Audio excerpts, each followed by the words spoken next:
Hi, welcome to Real Life with Dr. Dan. We're going to talk today about operant conditioning.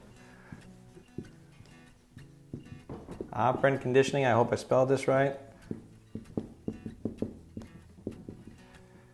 For those of you that have a bit of a psychology background, it is a bit of an offshoot of classical conditioning. Classical is Pavlov. Operant conditioning is Skinner. And so I'm going to draw a battery on the board, and this is going to help us get through. This is really a lecture on how to get people to do what you want them to do and keep doing it again and again. So if we draw a battery on the board, a little AA, AAA battery, here's your positive side, here's your negative side. This is exactly how I want you to think when we talk about a positive reinforcement or a negative reinforcement. It's just adding something to the situation. It doesn't mean that's the good kind or that's the bad kind. So the second part of the equation here is, do we want a behavior to go up? Do we want a behavior to go down? And then we just add these two things up. Okay? So there's four possibilities. There's a positive reinforcement.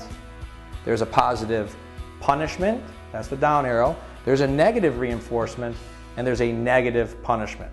Keeping in mind, again, I know I emphasize that positive doesn't mean good the way we talk about human qualities. He's got a really positive attitude, that's a good thing. Positive doesn't mean anything in terms of good or bad, it just means you're adding something or you're subtracting something. So the first one we're going to discuss is really the one that we want to go to most frequently. It's a positive reinforcement. It means we add something to the situation because we want that behavior to repeat itself. For example, if you come home from work and your child has vacuumed the living room floor and you want that behavior to continue, what you have to do is you have to add something to the situation in the form of a reward. And so what we want is we want to make sure that we are rewarding appropriately. So hugs are rewards, extra TV time is a reward, extra time with your iPod is a reward.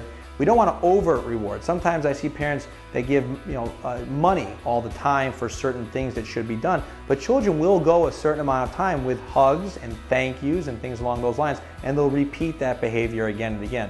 There will be a certain age, right around adolescence, where the child's not as interested in the hug. They want cash or TV time or iPod or things along those lines. Next time, we're going to continue our discussion on operant conditioning. We're going to talk about positive punishments. We're also going to talk about negative punishments or timeouts. Thanks, and we'll see you next time on Real Life with Dr. Dan.